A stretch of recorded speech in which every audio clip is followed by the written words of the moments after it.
Praise the Lord and good morning, everybody. Good morning, good morning, good morning, good morning. Good morning. Good morning, good morning, good morning. Welcome to another Good Morning Grief Devotional. It's your boy, Pastor Corey Allen Duncan Sr. Not only am I senior pastor, but I'm also your 2023 grief coach. That's right. Walking with you this year as you navigate through your grief. This is the daily grief devotional that is strategically designed to help you to navigate through your grief one day at a time. What is grief? I'm so glad you asked. Grief, my brothers and sisters, it is the natural and normal response to loss, change, and transition that results in the expressions of feelings and emotions. Grief is what you feel on the inside. Mourning is how it is expressed on the outside. Therefore, we don't suppress it, but we express it. We don't ignore it, but we explore it. We don't conceal it, but we reveal it. We don't lock it up, but we let it out. And that's why we shout good morning, because morning is a good thing. And I thank y'all for joining us today as we did prepare to navigate through another good morning grief devotion. Today's grief quote is a wonderful one. Today's lesson is a wonderful one. And it simply says, we don't receive wisdom, we must discover it for ourselves after a journey that no one can take for us or spare us. We don't receive wisdom, we must discover it for ourselves after a journey that no one can take for us or spare us. Today we're going to talk about, today is day 341, we're going to talk about we grow wiser.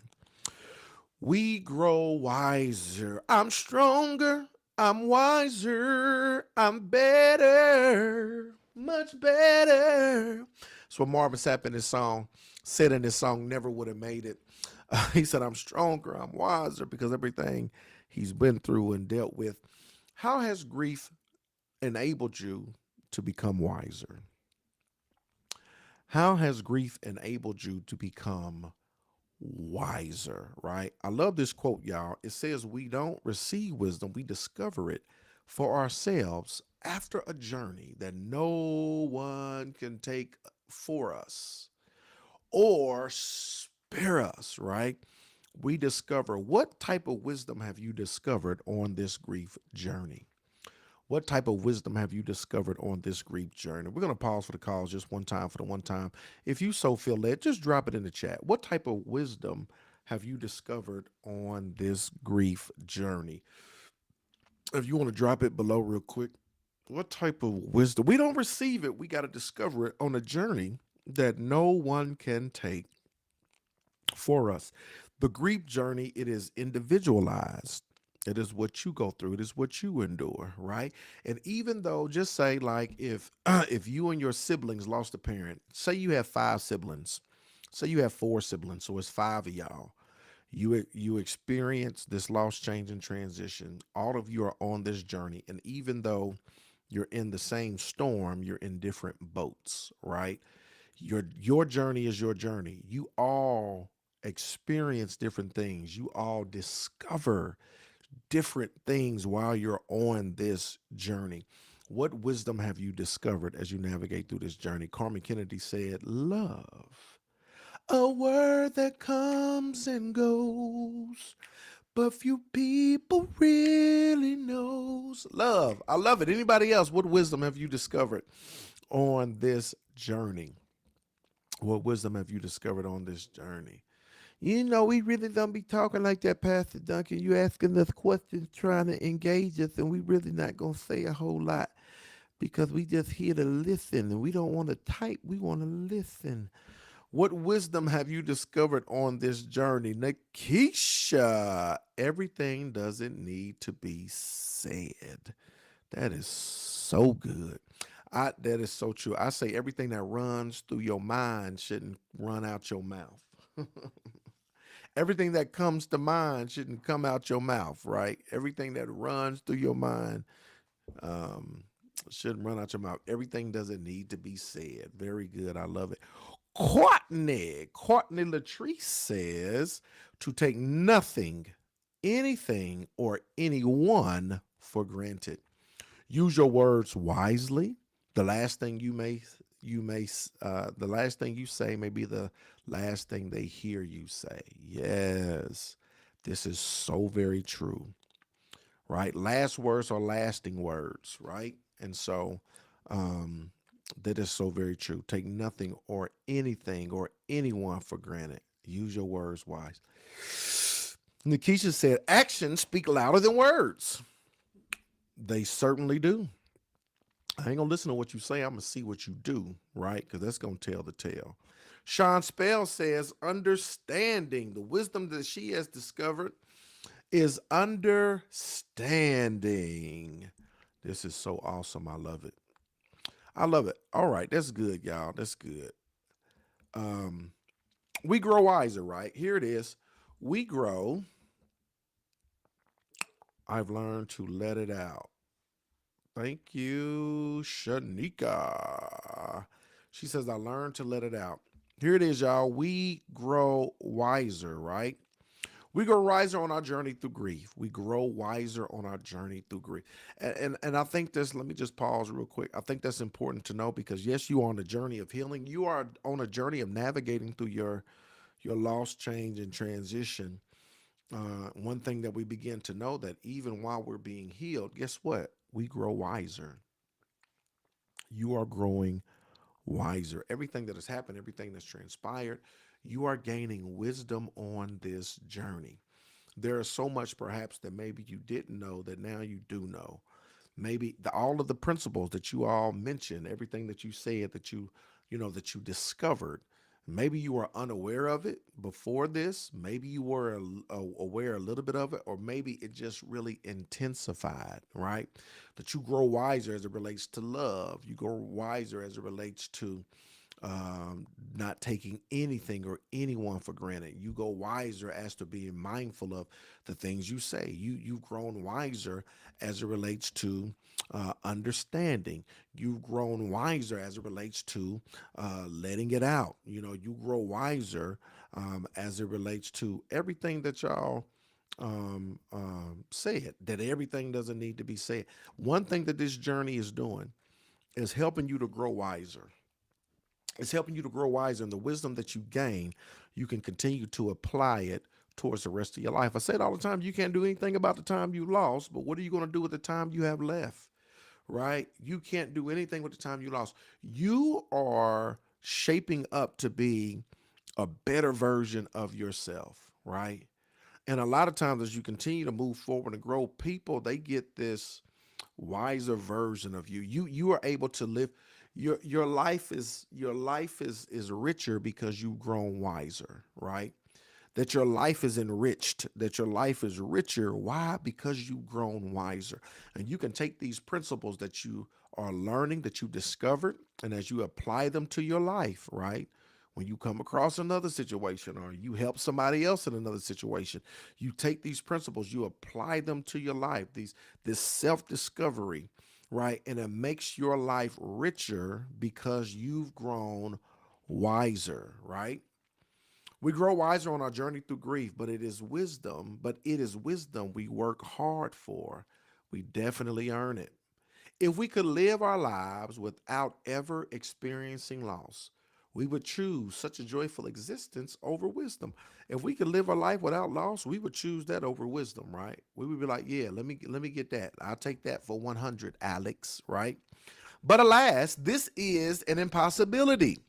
What's more, no one can take our losses away from us or spare us from them. It is inevitable. I remember I went to this football camp when I was back in high school, and we started every single day. We practiced 3 times a day, and we started it out every single day. We had to take, I think it was 2 laps around this field, right? 2 or 3 laps around this field. And so we would go out there, and the guy, he was from Wheaton College, and I forgot his name, but he would help us stretch and do all this stuff. He would come out with his bullhorn, and he would say, "There's no sense in prolonging the inevitable." When he said that, we already knew what it meant. We got to run. He says there's no sense in prolonging it. Y'all know what time it is. Get to stepping, get to running. Every single time, y'all. And that has stuck with me. That was back in 1994. You hear me? That was over 20 years ago. He would say, there's no sense in prolonging the inevitable. He's saying, oh, it's going to happen. It's gonna happen. It's gonna take place. It's gonna happen, right? There's no sense in prolonging it. Go ahead and get to stepping. And that stuck with me. You know why? Because when it comes to this thing called life, when it comes to loss, change, and transition, it says, what's more, no one can take our losses away from us or spare us from them. It is inevitable. Can I help you? Loss, change, and transition is inevitable. It's inevitable. If we could live a life without loss, that would be absolutely wonderful. But the reality is, loss, change, and transition, it is inevitable. It's going to happen, right? I'm talking about in your day to day life on a weekly, monthly basis, and not just death, but just loss, change, and transition, period. But yes, death as well, right? Death is inevitable. When I hear about somebody dying, it surprises me, but it doesn't surprise me. Depending on the nature of it, I may be shocked, like, dang. But it doesn't surprise me. You know why? Because it's inevitable. Unless we get caught up in the rapture, it's inevitable. We don't know when, we don't know where, we don't know how, right? But we do know what? That it's inevitable.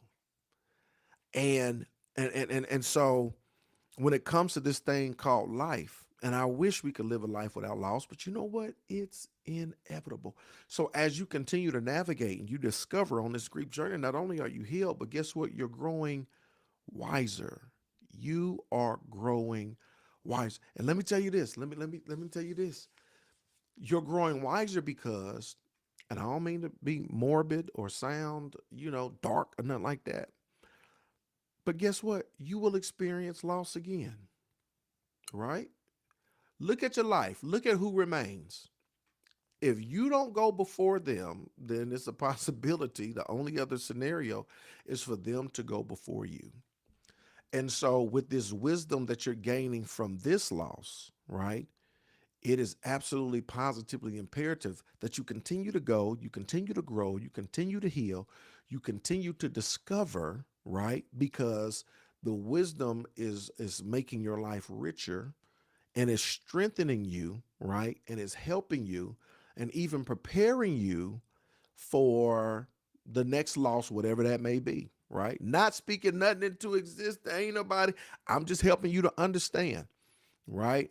My sister died in 1999. The next death. My grandmother died in 1998. Let me say that first. My mother's mother died in 1998, which was like the biggest thing that we had went through, lost, and then turn around a year later. My sister dies in 1999, right?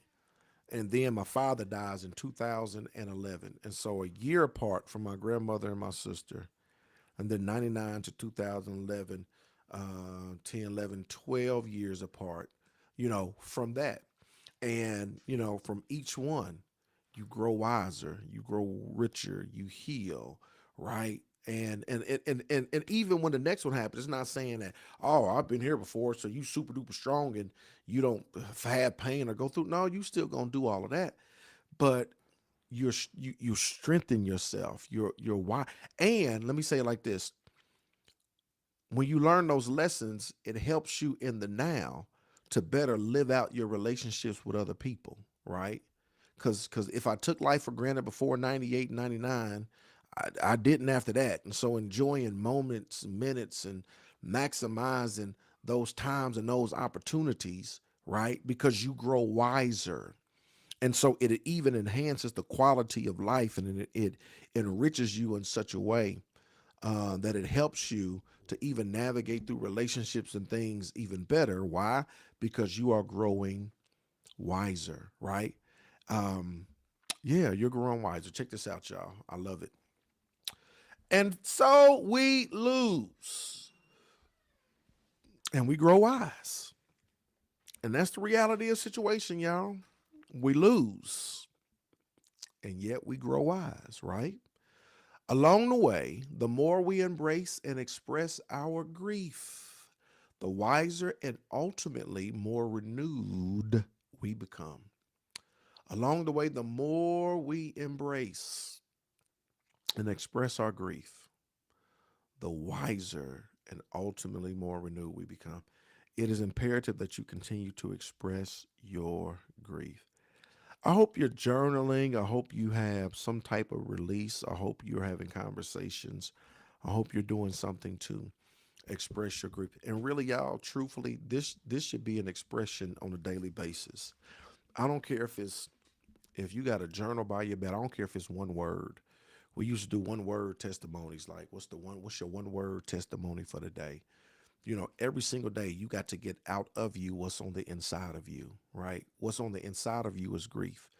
How you express it outside of you is mourning. Every day you got to mourn, right? And so even if you have a grief journal, if you just write one sentence before you go to bed, right, of how you're feeling, you're releasing outwardly what you're feeling inwardly. That's part of the process. That is part of the process. It is absolutely, positively imperative that you express outside of you what you feel on the inside of you, that you go through that process, right? That not only do you embrace it, right? It says embrace and express. I'm going to embrace how I'm feeling, and I'm going to reveal how I'm feeling, right? I'm going to embrace it, and I'm going to, every day is different, but you need to have the safe place and safe space, whether it's a person, a coach, a counselor, a therapist, your journal, whatever, a voice recorder, whatever, where you express outside. And if you do it on a daily basis, it's good to have a journal. You can do an electronic journal. They got apps, they got websites. If you just want to do it on your computer, notes in your computer, if you love to type, or if you just love to write, it is imperative that you embrace and express outwardly, right? What you are feeling um, inwardly. I know some people they would use the notes in their phone, or they would even send a text message to the person that died, right? If they had their phone, or if they knew their phone was still on, or whatever the case may be, right? Some people still paid the bill and this, that, and the other, but that's a way to express, right? But you embrace and you express. You continue to go, you continue to grow wiser. Here's the final thought. Today I will pause to take stock of the wisdom I have earned. What do I know is true? How can I use this wisdom to make the most of my days left on earth? Today I will pause and take stock of the wisdom I have earned. What do I know is true? How can I use this wisdom to make the most of my days left on earth? I'm telling you, the wisdom is making your life richer. Continue to go, continue to grow, continue to navigate through the process, right? Today is day 341. We grow wiser. Questions, comments, if you have them. Questions, comments, if you have them. Questions, comments, if you have them. Hey, Felicia Henderson, I definitely got stronger with the situation. Absolutely. Hey, Stacia Holloway, I've grown wiser for not suppressing my feelings. Good job. Good job, Stacia. I'm proud of you. That is awesome. What did that do? Did I just erase something? Praying for wisdom. I hope I just didn't erase something. Preach every day we have to mourn. Let it out. Yep. Every day we gotta mourn. You gotta let it out. Every single day. You have to mourn. You gotta let it out. Great morning, everyone. All right. I appreciate y'all. Love y'all with the love of the Lord. I'm rooting for y'all. Today is day 341. Y'all have gotten 341 grief devotions. That is thebomb.com. I hope y'all take full advantage of them. Continue to learn, continue to grow, continue to go. Be all that God desires for you to be. Love y'all with the love of the Lord. I'll see y'all tomorrow, 8 o'clock. Let's go.